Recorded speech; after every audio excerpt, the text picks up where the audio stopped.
Libya Channel 1784 mempersembahkan Dewa Naga Kehancuran, Wilayah Kekaisaran Xi, Bintang Tianyu. Jie Yan terengah-engah dan tubuhnya perlahan berkisar. Ia pun berpisah dengan Xia Yuer karena pertarungan telah selesai. Ketiganya cukup membuat gabunganmu dengan putri ini kerepotan. Xia Yuer langsung berkata dengan bangga dan menginjak mata mayat Kingmu. Ia sedikit jijik saat melihat darah serta beberapa cairan merah muda yang ada kepala Kingmu. Jie Yan terdiam untuk beberapa saat lalu mengambil cincin ruang Kingmu. Ia juga langsung bergerak dan mengambil cincin ruang milik Cao Li, tetapi ia tidak menemukan cincin ruang Cao Zong yang meledakkan diri sebelumnya. Yuer, ayo pergi dari tempat ini.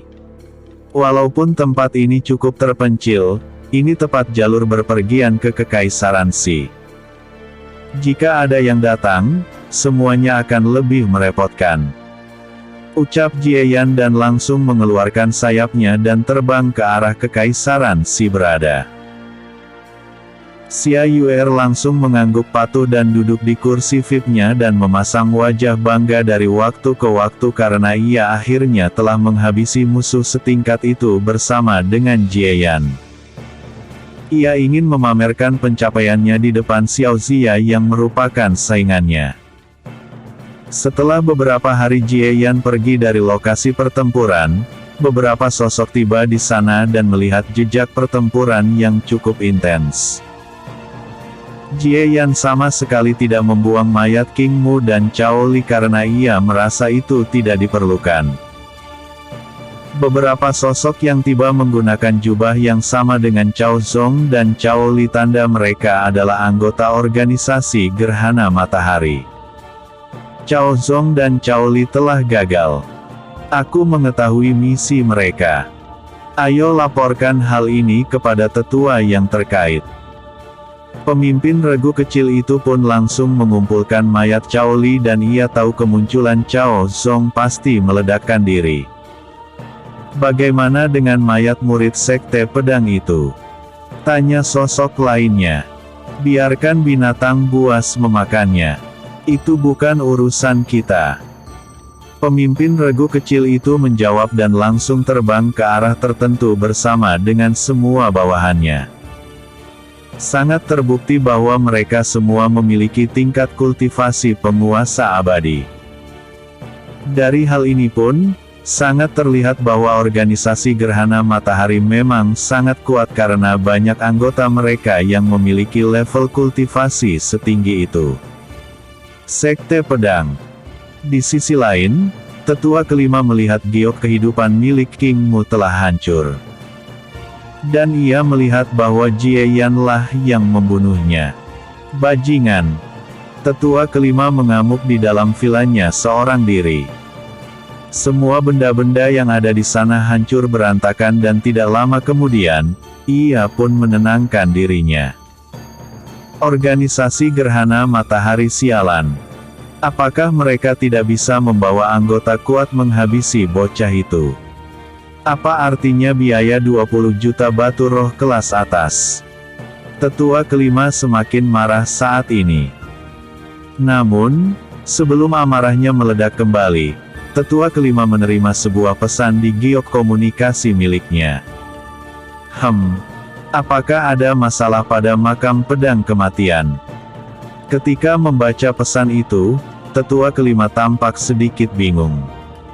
Tetapi ia langsung pergi karena itu adalah perintah dari King Long untuk memperbaiki segel tertentu. Jie Yan tidak tahu tentang semua hal itu dan ia terus bergerak ke arah Kekaisaran Xi.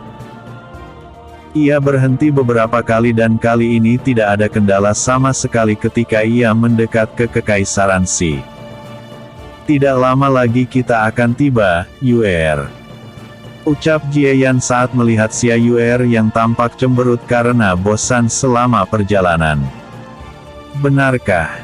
Xia Yuer sedikit bersemangat. Lihat jauh di depan sana. Ucap Jieyan menunjuk ke arah kejauhan. Xia Yuer langsung menatap ke arah pedesaan yang sangat luas, dan di ujung tempat itu, terdapat sebuah tembok raksasa.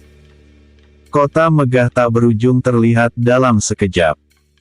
Tembok tinggi tersebut membentang ke tempat yang sangat jauh, membentuk sebuah lingkaran besar. Di dalam tembok, tidak hanya ada kota, setengah dari wilayah di dalam tembok adalah hutan yang cukup lebat, beberapa danau dan beberapa gunung. Wah, aku tidak menyangka bahwa Kekaisaran Xi akan seluas ini. Ucap Xia Yuer sedikit tertarik dan menatap banyak alat transportasi yang terbang di udara. Jieyan harus mengakui bahwa wilayah Kekaisaran Xi tampak lebih megah daripada Sekte Pedang. Tetapi ia tahu itu dikarenakan Sekte Pedang hanya ditempati oleh satu klan, yaitu klan Qing di kota Qing. Sementara itu, Kekaisaran Han terdiri dari puluhan klan tingkat tinggi, dan ratusan klan tingkat menengah bercampur klan tingkat rendah. Itulah sebabnya wilayah di dalam tembok sangat luas. Jieyan yang tidak ingin terlalu mencolok, turun ke permukaan tanah. Ia tidak ingin sayapnya menjadi pusat perhatian orang-orang nantinya. Jieyan, di mana misi yang akan kita jalankan? Apakah itu berada di dalam tembok kota? Tanya Xia Yuer penasaran. Iya, itu berada di wilayah dalam, di sekitar klan Rong berada. Klan Rong adalah salah satu kaki tangan klan Xi yang selalu setia kepada mereka. Itulah sebabnya Kekaisaran Xi mengeluarkan misi tersebut. Anggota klan Rong adalah yang paling banyak bilang dari insiden tersebut sehingga mereka harus meminta bantuan dari klan Xi. Ujar Jieyan. Oh. Xia Yuer mengangguk dengan wajah serius walaupun pikirannya saat ini tidak berada di apa yang Jieyan katakan, melainkan pikirannya tertuju pada misi yang akan mereka jalankan. Jieyan terdiam karena tahu bahwa Xia Yuer pasti tidak mendengarkan apa yang dikatakan olehnya. Ketika mendekati gerbang besar memasuki wilayah Kekaisaran Xi, beberapa penjaga mencoba menghentikan Jieyan. Tetapi ketika Jieyan memberikan surat perintah misi, para penjaga langsung membiarkannya masuk. Apakah kita akan langsung ke tempat misi? Tanya Xia Yuer bersemangat. Tidak, kita akan melihat kota pertama di Kekaisaran Xi. Bisa dipastikan bahwa kita mungkin menemukan benda yang menarik di sini. Kita tidak perlu terburu-buru karena masih banyak waktu. Ucap Jieyan. Xia Yuer sedikit kecewa ketika mendengar hal itu tetapi ia tidak berbicara lagi. Karena penasaran dengan kota yang dekat dengan pintu masuk wilayah Kekaisaran Xi, Jieyan pun langsung berkeliling. Ia yakin bahwa di Kekaisaran Xi, ia pasti menemukan sesuatu yang menarik.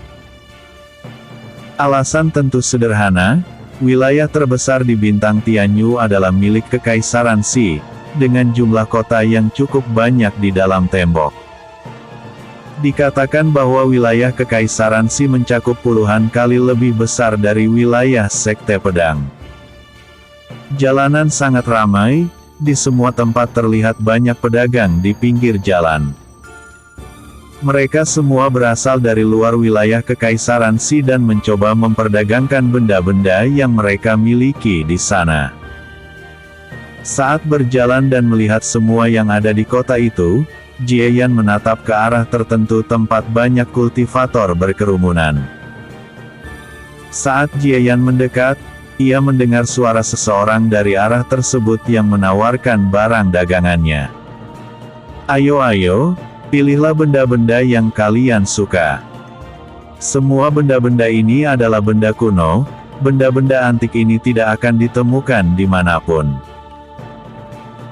Mendengar itu, Jie Yan semakin tertarik dan perlahan melewati kerumunan, lalu ketika mendekat ke arah sang penjual, ia menemukan kain lebar sederhana yang dibentangkan di atas permukaan tanah. Ratusan benda-benda aneh terlihat di sana, dan semua benda-benda itu memang tampak cukup tua.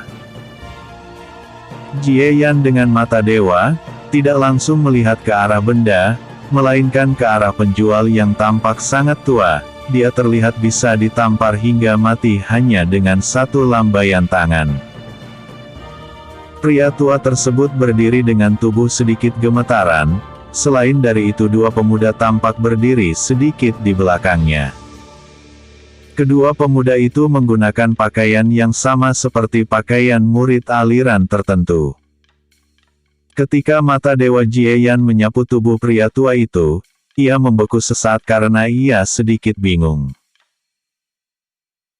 Ia harus berpikir apakah pria tua yang tampak hendak memasuki lubang kuburan itu tidak memiliki kekuatan sama sekali atau kekuatannya jauh melampaui kekuatan yang bisa dilacak olehnya. Episode sebelumnya. Pertarungan Tiga Sisi, 2. Episode berikut. Koin Jiwa Raja Naga. Bintang Tianyu, Kekaisaran Si. Mata Dewa Jie Yan menatap ke arah pria tua bungkuk tersebut. Ia tidak dapat melacaknya sama sekali, namun ia dapat melihat kekuatan kedua pemuda tersebut yang telah mencapai tingkat penguasa abadi tahap menengah. Dari itu pun, ia tahu bahwa pria tua itu pasti tidak sesederhana kelihatannya. Namun, yang membuat Jie Yan bingung adalah, kenapa pria tua yang mungkin seorang ahli menjual benda-benda tua di pinggir jalan? Pak tua, berapa harga benda ini? Seorang kultivator berjongkok dan memegang sebuah lempengan aneh yang mengeluarkan sedikit aura misterius. Anak muda, yang kau pegang adalah benda peninggalan kaisar kuno. Aku tidak terlalu tahu spesifikasi benda itu. Tetapi karena itu adalah benda antik kuno, harganya adalah 20.000 batu roh kelas atas. Jawab pria tua tersebut. Apa? 20.000 batu roh kelas atas? Apakah kau mencoba menipu pembeli? Kultivator itu berteriak marah dan matanya melotot ke arah pria tua tersebut. Anak muda, jika kau tidak ingin membeli, jangan marah. Ini hanya perdagangan. Jika kau suka, beli. Jika tidak mampu, jangan beli. Pria tua tersebut berkata dengan nada serah, tidak memberikan wajah sama sekali. Kultivator itu hendak meledak marah, tetapi ketika melihat kedua pemuda di belakang pria tua menatapnya dengan intens dengan aura yang bocor, kultivator itu pun hanya bisa menelan ludah dan menaruh kembali benda yang ia pegang. Penjual ini hanya penipu. Ucap kultivator tersebut marah lalu langsung pergi dari kerumunan. Di sisi lain, Jie Yan tampak santai. Ia tidak lagi memerhatikan pria tua dan mencoba melihat semua benda-benda yang ada dijual. Banyak benda-benda ini yang tampak cukup aneh. Semuanya mengeluarkan ki dan konsep tertentu. Tetapi itu sangat lemah. Batin Jie Yan saat menatap semua benda dengan mata dewa. Lalu tatapan Jie Yan tertuju pada sebuah benda. Itu adalah sebuah koin emas dengan permukaan gambar naga. Matanya sedikit menyusut karena tahu gambar naga itu. Jie Yan langsung mengambil koin emas itu dan langsung bertanya, "Benda apa ini, Pak Tua?" Pria tua itu menatap dengan lemah ke arah Jie Yan lalu menatap ke arah koin emas di tangan Jie Yan. Ia menyipitkan sedikit matanya lalu berkata, "Itu adalah koin emas peninggalan dari sosok legendaris di masa lalu. Aku hanya mendengar rumor tentang fungsinya, dikatakan bahwa koin emas itu juga beredar di seluruh alam abadi. Namun, dari berita yang aku dengar, itu dikatakan sebagai sebuah token, melambangkan identitas untuk memasuki tempat tertentu. Jika tidak salah, nama koin emas itu adalah koin jiwa Raja Naga. Ujar pria tua lalu menatap kembali ke arah Jie Yan dengan tatapan aneh. Koin jiwa Raja Naga, gumam Jie Yan. Ia menatap ke arah pria tua itu lagi dan bertanya, berapa harga benda ini? Karena matamu cukup bagus melihat koin sederhana itu, maka aku akan menjualnya dengan harga 200.000 batu roh kelas atas. Ucap pria tua tersebut. Semua yang ada di sana hendak muntah darah ketika mendengar harga koin emas yang tampak biasa saja. Banyak dari mereka yang langsung bubar karena merasa bahwa pria tua itu hanya mencoba menipu semua yang ada di sana. Untuk Jie Yan, ia melihat ke arah pria tua sejenak lalu menatap ke arah koin emas di tangannya. Ia tentu dapat melacak bahwa pria tua itu menatapnya dengan aneh sehingga ia tidak ingin melihatnya lagi. Selain dari itu, karena ia telah bertemu dengan banyak orang di perjalanannya dari kecil, ia menyadari satu fakta bahwa pria tua itu ingin mengujinya dengan harga setinggi langit atau itu disengaja karena harga sebenarnya dari token mungkin lebih tinggi. Baik, aku akan membelinya. Jie Yan tidak terlalu peduli dengan 200.000 batu roh kelas atas dan langsung memberikan cincin ruang berisi batu roh kepada pria tua itu. Pria tua tersebut tersenyum lemah saat menerima cincin ruang lalu memberikannya kepada pria muda di belakangnya untuk dilihat. Tuan, di dalam cincin ruang berisi 200.000 batu roh kelas atas. Salah satu pemuda itu berbicara dengan nada hormat. Ketika kerumunan mendengar itu, mereka semua menatap ke arah Jie Yan dengan tatapan mencemooh karena merasa bahwa Jie Yan adalah idiot lengkap karena menghabiskan batu roh dalam jumlah yang sangat besar hanya untuk membeli koin emas sederhana. Kau memang memiliki kualitas yang bagus anak muda, jika kau ingin menawar dengan harga sekecil itu, maka aku akan memberikan harga melebihi 10 juta batu roh kelas atas. Ucap pria tua tersebut dengan sedikit senyum di wajahnya. Mendengar itu, para kultivator yang ada di sana hanya bisa mengutuk pria tua tersebut karena merasa dia terlalu tidak tahu malu dan hanya bisa menipu seorang pemuda.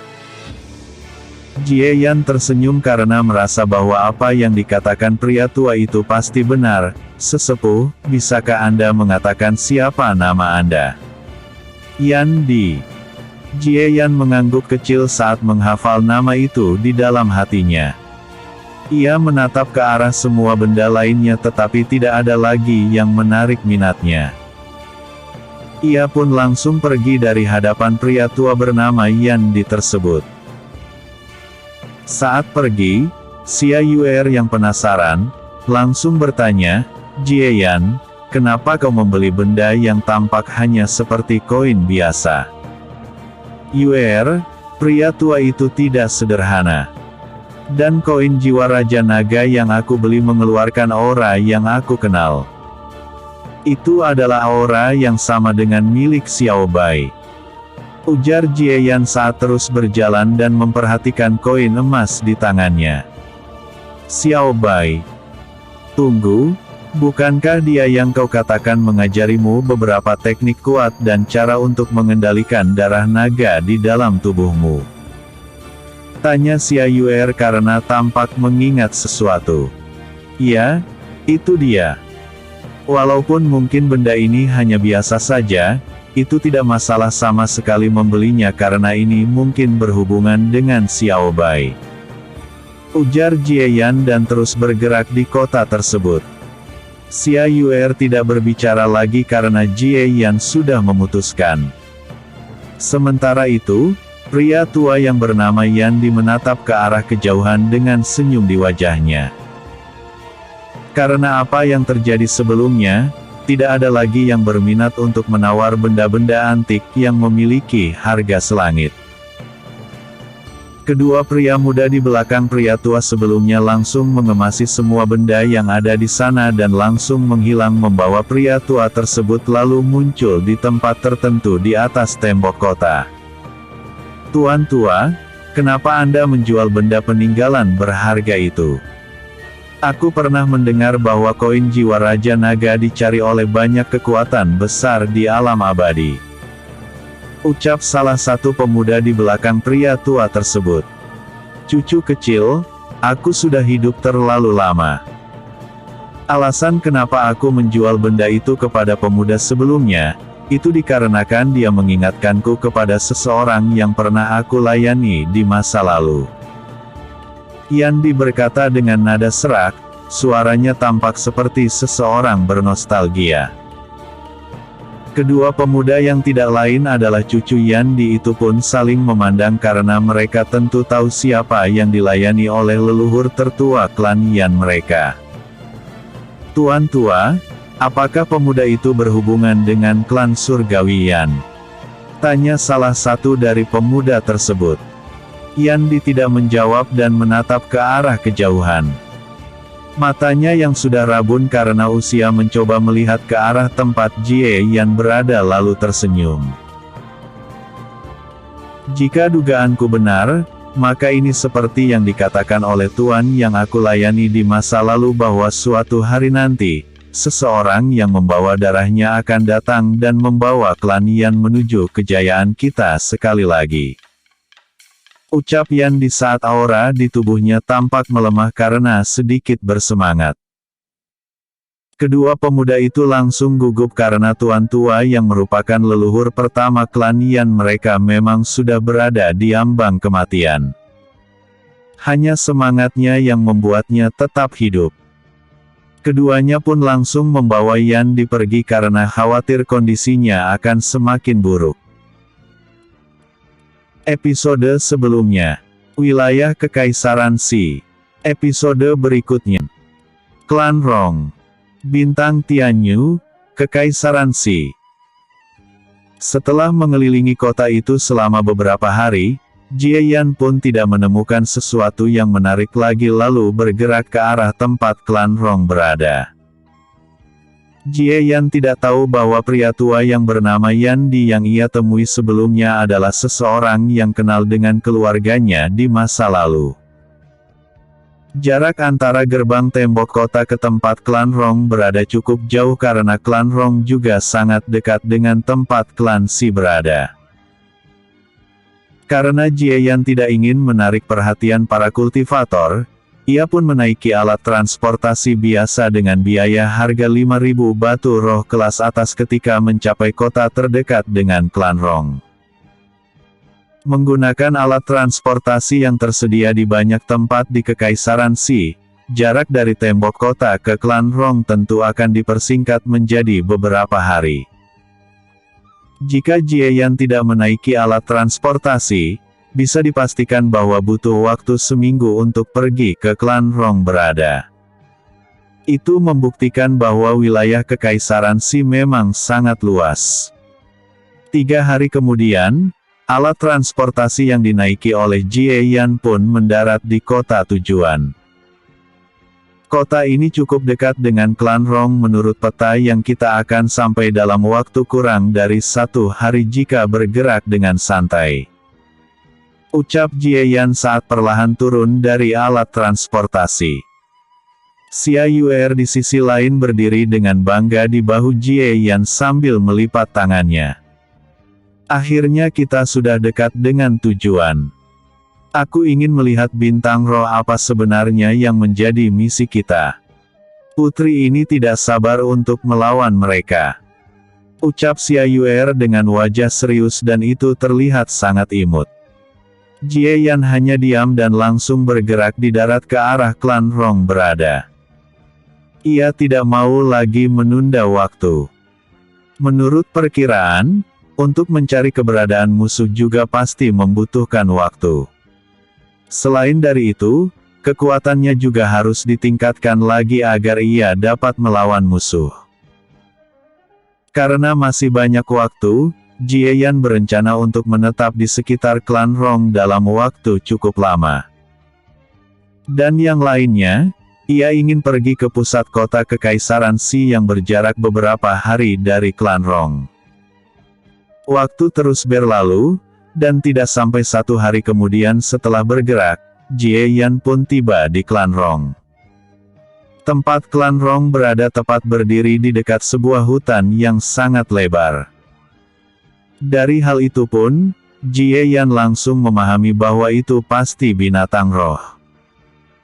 Ketika mencapai pedesaan di dekat klan Rong, banyak pasang mata menatap ke arah Jieyan dengan waspada.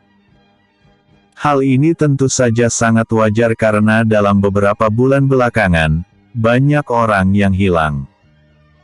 Siapapun yang datang ke tempat wilayah klan Rong berada pasti akan diwaspadai.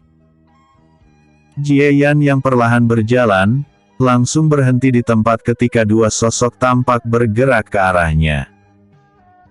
Kedua sosok itu pun muncul di jarak 3 meter dari Jieyan dan langsung membuka suara, "Siapa kau dan apa tujuanmu datang ke wilayah klan Rong?" "Aku datang untuk menyelesaikan misi."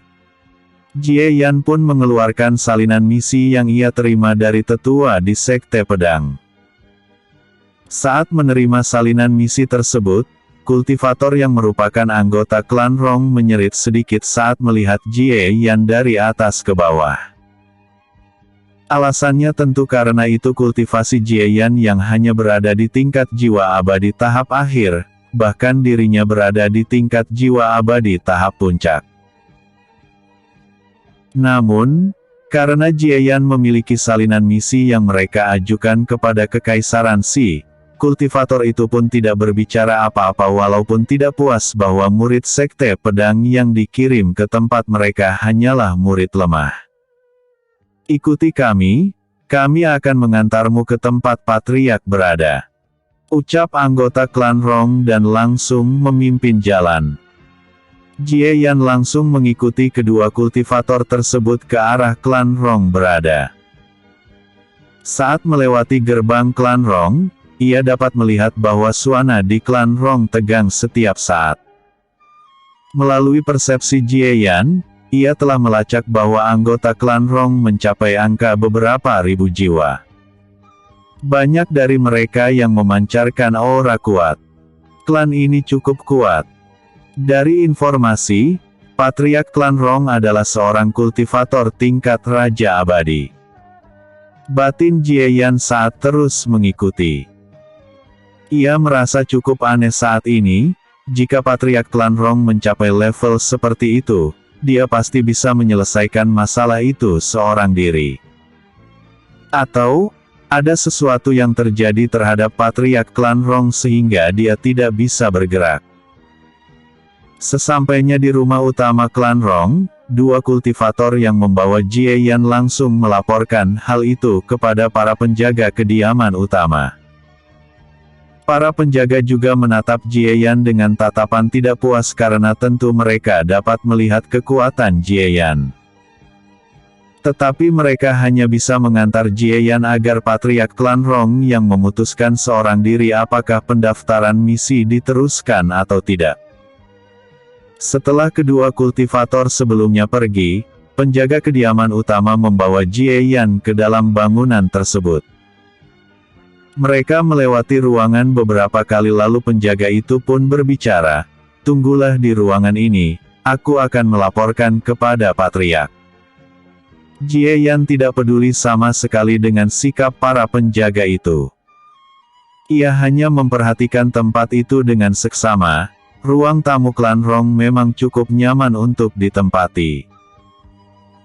Tidak lama kemudian, dari arah tertentu, pintu yang menutupi ruangan dari banyak arah pun bergeser lalu beberapa sosok berjalan dari arah pintu tersebut.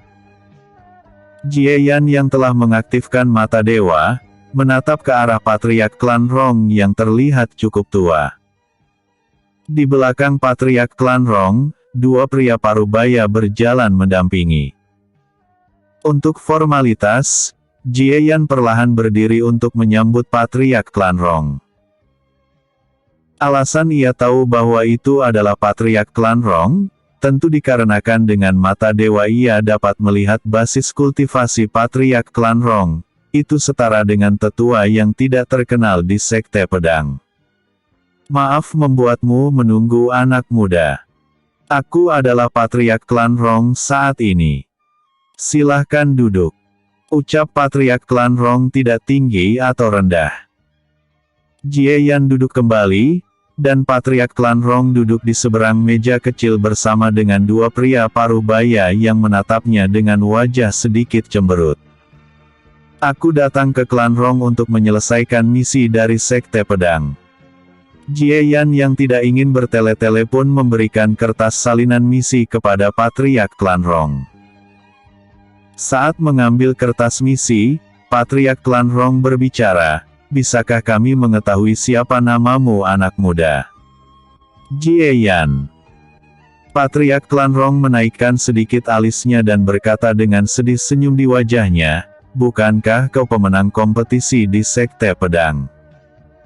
Kedua pengawal pribadi patriark klan Rong juga menatap Jie Yan dengan alis sedikit terangkat. Mereka tentu menerima berita bahwa murid baru bernama Jie Yan menyapu semua peserta tanpa tersisa, meraih kemenangan dengan pertarungan cemerlang. Selain dari itu, mereka mengetahui bahwa Jie Yan adalah pengguna Ki Raja dan bahkan memiliki metode belitan Ki Raja. Ya, Jie Yan mengangguk kecil. Aku tidak menyangka bahwa kau akan sangat muda. Baik, mari kita ke bisnis. Karena Sekte Pedang telah mengirimmu, maka kau pasti memiliki kualifikasi untuk menyelesaikan misi ini. Pertama, aku akan mengatakan sesuatu, alasan mengapa aku tidak turun tangan, itu dikarenakan kondisiku saat ini. Selain dari itu, beberapa elit klan Rong yang memiliki kekuatan tinggi, semuanya sedang berada dalam misi yang ditugaskan oleh Kekaisaran Xi. Itulah sebabnya kami mengirim permintaan ke klan Xi lalu klan Xi meminta bantuan Sekte Pedang. Dan aku akan memberitahumu tentang misi kali ini, di arah barat klan Rong, tempat itulah kejadian anggota klan Rong hilang pertama kali. Bahkan banyak warna yang berlindung di klan Rong yang hilang. Hanya itu jejak awal yang bisa aku katakan padamu. Karena misi ini telah diserahkan kepadamu, maka kau harus menyelidikinya seorang diri karena kami telah kehilangan banyak anggota klan Rong. Patriark klan Rong berterus terang dan maksudnya adalah tidak akan memberikan bantuan sama sekali. Tidak masalah. Aku akan menyelidikinya. Jie Yan mengangguk kecil dan ia tahu bahwa apapun itu, ia sudah memikirkan siapa sebenarnya musuh yang sebenarnya ketika mencapai tempat pertama kali makhluk itu muncul. Episode sebelumnya. Koin Jiwa Raja Naga. Episode berikut. Kemunculan monster misterius. Bintang Tianyu, klan Rong. Baik. Aku akan menyerahkan hal ini padamu. Bawa murid Jie Yan ke bangunan di pinggiran klan tempat dia menetap selama misi. Setelah itu, tunjukkan padanya tempat pertama kali monster itu muncul. Perintah patriark klan Rong kepada salah satu pengawalnya. Baik patriark. Anak muda, ikuti aku. Ucap salah satu pengawal pribadi patriark klan Rong yang bernama Rongku. Jie Yan menganggukkan dan perlahan berdiri.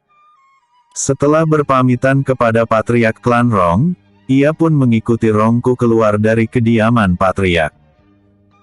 Patriark klan Rong hanya menatap ke arah kepergian Jie Yan dengan tatapan acuh tak acuh.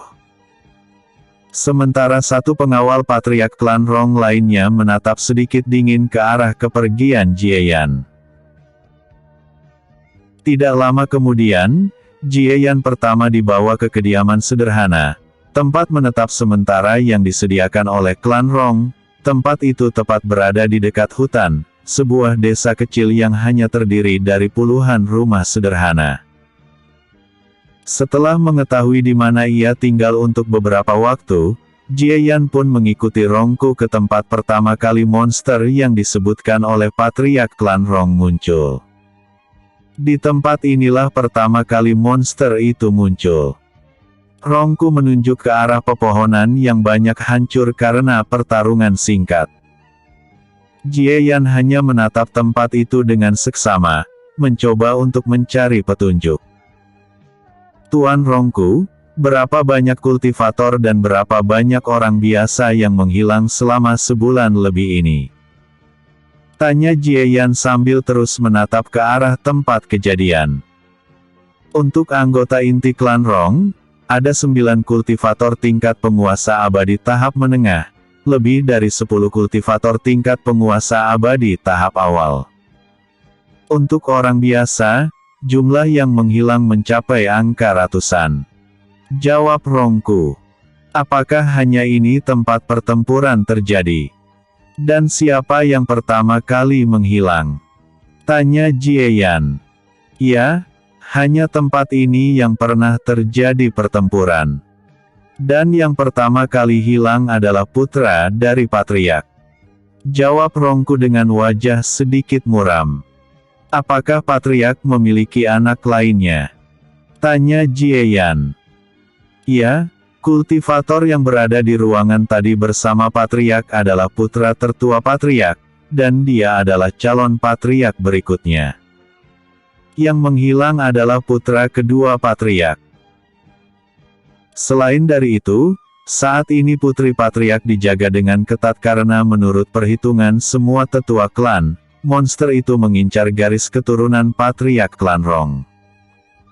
Rongku menjawab dengan sabar, menjelaskan semuanya walaupun ia merasa bahwa itu tidak akan berguna sama sekali. Terima kasih atas informasinya. Aku akan mencari monster yang menyerang klan Rong. Ucap Jieyan. Rongku mengangguk kecil dan langsung menghilang seketika meninggalkan Jieyan di hutan tersebut. Jieyan, putra Patriark sebelumnya menatap ke arahmu dengan sedikit kebencian dan rasa tidak suka. Apakah menurutmu monster itu berkaitan dengannya?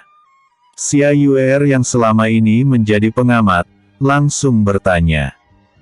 Jieyan menatap ke arah Xia Yuer dengan tatapan kosong karena tidak menduga bahwa Xia Yuer akan berpikiran seperti itu. Harus dikatakan bahwa itu sungguh luar biasa. Namun ia hanya menatapnya sejenak karena tahu bahwa Xia Yuer akan mengamuk jika tahu apa yang ia pikirkan. Ya, mungkin saja itu berkaitan dengannya. Tetapi aku sudah menebak siapa sebenarnya monster itu. Ucap Jieyan dengan senyum di wajahnya. Siapa? Tanya Xia Yuer penasaran. Mata Jieyan sedikit menyipit saat menatap tempat pertarungan. Harus dikatakan bahwa tempat pertarungan itu memang penekanan sepihak. Selain dari itu, tempat yang dihancurkan menurut Jieyan menggunakan teknik unik, tetapi ia merasa sedikit familiar dengan daya rusak yang dilakukan oleh teknik di tempat pertempuran terjadi. Jieyan tidak menjawab pertanyaan Xia Yuer dan ia pun melompat ke arah atas pohon yang sangat tinggi dan memperhatikan situasi semua tempat. Dikatakan bahwa hutan ini sengaja dibiarkan ada untuk membiakkan binatang roh agar para anggota klan Rong memiliki alat untuk berlatih. Luas hutan ini cukup lebar, dan aura yang ada di hutan ini. Jieyan semakin yakin bahwa tebakannya mungkin benar. Setelah menilai semua tempat, Jieyan pun langsung melompat turun dan pergi ke kediaman yang disediakan untuknya. Apa yang harus ia lakukan saat ini adalah menembus kultivasinya mencapai tingkat jiwa abadi tahap puncak. 1 hari setelah Jieyan datang ke klan Rong. Di suatu tempat di klan Rong, sosok buram bergerak dengan kecepatan tinggi di antara rumah-rumah. Sosok tersebut memiliki tinggi hampir 5 meter, dengan jubah hitam yang menutupi seluruh tubuhnya. Ketika sosok tersebut bergerak, salah satu penjaga di klan Rong kebetulan lewat dan melihat ke arah sosok yang bergerak seperti sebuah bayangan. Siapa? Sebelum penjaga di klan Rong yang memiliki tingkat kultivasi jiwa abadi tahap puncak menyelesaikan kata-katanya, sebuah jari-jari tajam menembus dadanya yang membuat anggota klan Rong tersebut membatu di tempat. Ia menatap dengan kaget ke arah sosok tersebut tetapi langsung menutup matanya karena kehilangan daya hidupnya. Gur. Geraman kecil terdengar dari sosok tersebut lalu ia pun mengarahkan telapak tangannya ke kepala anggota klan Rong. Di saat itu juga, kekuatan misterius muncul lalu melahap semua bagian tubuh anggota klan Rong sampai tidak ada yang tersisa. Hanya pakaian dan cincin ruang penjaga tersebut yang tersisa. Sosok tersebut pun membakar pakaian tersebut menjadi abu lalu mengambil cincin ruang lalu langsung bergerak kembali. Dia di sana. Beberapa penjaga lainnya yang memiliki kekuatan lebih tinggi berteriak keras yang membuat sosok tersebut langsung bergerak lebih cepat. Penjaga lainnya langsung memberikan sinyal yang membuat semua anggota klan Rong waspada karena monster tersebut muncul kembali memburu anggota klan Rong. Jieyan yang berada di dekat klan Rong, tepatnya di tempat ia tinggal, mendengar suara tersebut. Ia langsung membuka matanya dan menatap ke arah tertentu. Seni rahasia, lubang teleportasi pemecah ruang. Zep. Jieyan menghilang seketika dan ia bergerak ke arah klan Rong berada. Di malam hari itu, suasana tampak tegang. Semua penjaga klan Rong muncul di semua tempat mencari keberadaan sosok tersebut. Jieyan yang muncul di salah satu atap bangunan klan Rong, menatap dengan mata dewa ke semua tempat. Crash! Karena indera Jieyan yang tajam, ia dapat mendengar suara samar dan bau darah di tempat tertentu dan ia langsung melihat ke arah tersebut. Di sana, batin Jieyan dan ia pun langsung menghilang kembali, dan tempat itu adalah tempat kediaman patriark klan Rong berada. Ketika bergerak, Jieyan kebetulan melihat Rongku dan langsung menghampirinya. Tuan Rongku, monster itu bergerak di kediaman patriark. Rongku yang menyadari kedatangan Jieyan, mengangguk muram dan langsung memerintahkan banyak penjaga untuk bergerak ke arah kediaman patriark klan Rong. Murid sekte Jieyan, arah yang kau katakan itu adalah arah tempat putri kecil patriark berada. Ucap Rongku dengan wajah muram. Mata Jieyan menyipit ketika mendengar hal itu. Ia hanya mengangguk kecil dan semakin yakin dengan spekulasinya. Saat semua dari mereka mendekat bersama Jieyan, terlihat banyak pakaian yang berserak di sana-sini. Semuanya adalah pakaian dari anggota klan Rong yang berjaga-jaga di tempat tinggal putri patriark klan Rong. Kia! Suara teriakan gadis kecil terdengar yang membuat semua anggota klan Rong tahu bahwa yang diincar kali ini adalah putri patriark klan Rong. Seni rahasia, lubang teleportasi pemecah ruang. Zep. Jieyan menghilang seketika karena dengan mata raja, ia telah mengunci tempat monster tersebut berada. Ketika ia muncul, ia melihat bahwa sosok berjubah hitam hendak menangkap gadis kecil berusia 5 tahun. Seni rahasia, tebasan kecepatan teleportasi. Tanpa menunda sama sekali, Jieyan langsung mengayunkan pedang yang muncul di tangan kanannya dengan kecepatan tinggi. Sraing. Jeres. Sosok tersebut pun terbelah tetapi mata Jieyan sedikit muram karena itu hanya jubah yang ia belah. Ia langsung melihat ke semua tempat tetapi tidak menemukan apapun. Nona muda. Rongku yang masuk ke dalam, melihat bahwa putri patriark klan Rong yang menangis selamat dari bencana. Ia juga menatap ke arah jubah yang dibelah oleh Jieyan. Dia kabur. Ucap Jieyan saat menyimpan pedangnya dan menatap ke arah gadis kecil yang kini digendong oleh Rongku. Murid Sekte Jieyan, terima kasih telah menyelamatkan nona muda. Ucap Rongku. Wajahnya tampak sangat sedih saat ini karena semua penjaga di tempat itu telah hilang. Jieyan hanya mengangguk kecil dan pikirannya saat ini sedang berpacu. Ia merasa ada yang aneh, kenapa Putri Patriark tinggal di tempat terpisah dengan Patriark walaupun itu masih di kediaman Patriark Klan Rong. Episode sebelumnya, Klan Rong. Episode berikutnya. Awal bencana. Bintang Tianyu, Klan Rong. Murid Sekte Jieyan, apakah kau melihat siapa sebenarnya itu? Tanya Rongku karena ia telah melihat jubah yang robek karena ditebas. Tidak, dia sangat cepat. Kekuatannya setidaknya berada di tingkat penguasa abadi tahap menengah. Jika dia ingin bergerak pergi dariku, aku tidak akan bisa melacaknya. Jawab Jieyan. Rongku semakin muram dan langsung memerintahkan semua penjaga membereskan kekacauan. Ia juga menenangkan Putri Patriark Klan Rong. Di mana Patriark? Tanya Jieyan menatap Rongku. Patriark saat ini sedang pergi bersama dengan putranya karena ada urusan di luar klan. Mereka pergi tadi siang. Aku tidak menyangka bahwa ketika Patriark pergi, monster itu akan menyerang. Sepertinya dia tahu bahwa Patriark akan pergi dan mengambil kesempatan memburu nona muda. Ucap Rongku. Jieyan mengangguk lalu menatap ke arah Putri Patriark Klan Rong. Usianya masih sangat muda, dan menurut perhitungannya, tidak mungkin Patriark Klan Rong akan membuat anak dalam kondisinya saat ini. Sudah berapa lama tubuh Patriark melemah?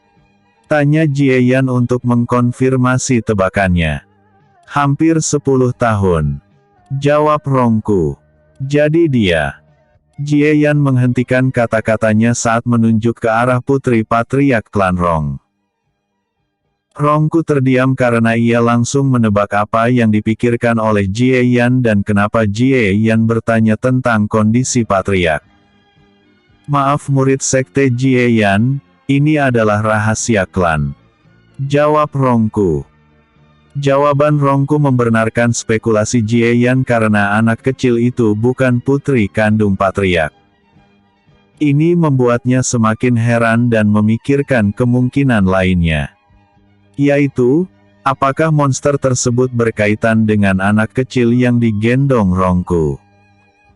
Baiklah Tuan Rongku, aku akan berjaga-jaga kembali. Aku pergi dahulu, jika ada berita tentang monster itu, segera beritahu aku. Ucap Jieyan lalu langsung menghilang dari tempat tersebut. Gadis kecil di pelukan Rongku terus menangis, tetapi dia telah melihat Jieyan dari waktu ke waktu karena ia tahu bahwa Jieyan lah yang menyelamatkannya sebelumnya. Sekte Pedang. Kediaman King Long. Patriark. Ada berita buruk. King Long yang sedang bermeditasi, langsung membuka matanya karena jika ada seseorang yang mencoba menerobos kediamannya dengan suara seperti itu, pasti ada sesuatu yang buruk yang sedang terjadi. Ada apa? Ketika King Long keluar dari kediamannya, ia melihat salah satu tetua dengan nafas cepat memasang ekspresi muram. Patriark, banyak murid yang menghilang secara misterius. Dan semua murid itu, merupakan anggota klan King. Ucap tetua tersebut dengan wajah muram. Apa? King Long terkejut dan buru-buru bertanya, di mana mereka menghilang? Dan berapa jumlahnya? Apakah kalian sudah menemukan siapa yang melakukannya? Jumlah murid yang menghilang mencapai angka ratusan. Selain dari itu, klan King di kota King juga diserang. Tidak ada tanda-tanda pertempuran. Banyak tetua klan King yang menghilang serta anggota klan King lainnya. Ucap tetua tersebut. Wajah King Long pucat pasi. Ia tidak menyangka bahwa akan ada musuh yang langsung menyerang tepat di bawah hidungnya tanpa ia ketahui sama sekali. Beri perintah kepada semua tetua dan murid inti untuk melacak siapa yang melakukan hal ini. Perintah King Long muram dan langsung menghilang untuk mencari apakah ada seseorang yang mencurigakan di seluruh sekte pedang. Makam pedang. Roh artefak yang selalu berjaga-jaga, tentu dapat melihat hal itu. Wajahnya sedikit kusam saat ini. Apa itu sebenarnya? Bagaimana dia bisa datang dan pergi dengan mudah? Kekuatannya tidak mencapai tingkat Raja Abadi sekalipun. Tetapi dia bisa mudah lolos dari pelacakanku. Tampaknya kali ini klan King akan menderita. Apakah ini musuh klan King yang datang membalas dendam? Roh artefak bergumam kecil. Tetapi karena ia bahkan tidak mampu melacak musuh, ia pun hanya bisa terus memerhatikan situasi. Kekaisaran Xi, klan Xi. Kaisar Xi saat ini tampak buru-buru berjalan di aula istana. Auranya tampak bocor dari waktu ke waktu karena adanya berita buruk yang terjadi pada klan Xi. Di aula istana, terdapat banyak eselon atas kekaisaran Xi yang telah berkumpul. Saat mencapai tempat pertemuan, Kaisar Xi langsung berbicara tanpa menyapa siapapun. Bagaimana bisa ratusan anggota klan Xi menghilang di bawah hidung kalian? Apakah kalian sungguh tidak berguna? Teriak Kaisar Xi sekuat tenaga. Aura tirani yang merupakan kekuatan tingkat Kaisar Abadi pun meledak yang membuat istana bergetar. Maaf yang mulia, kami telah mencoba mencari semua tempat. Tetapi tidak ada tanda-tanda tentang penyerang.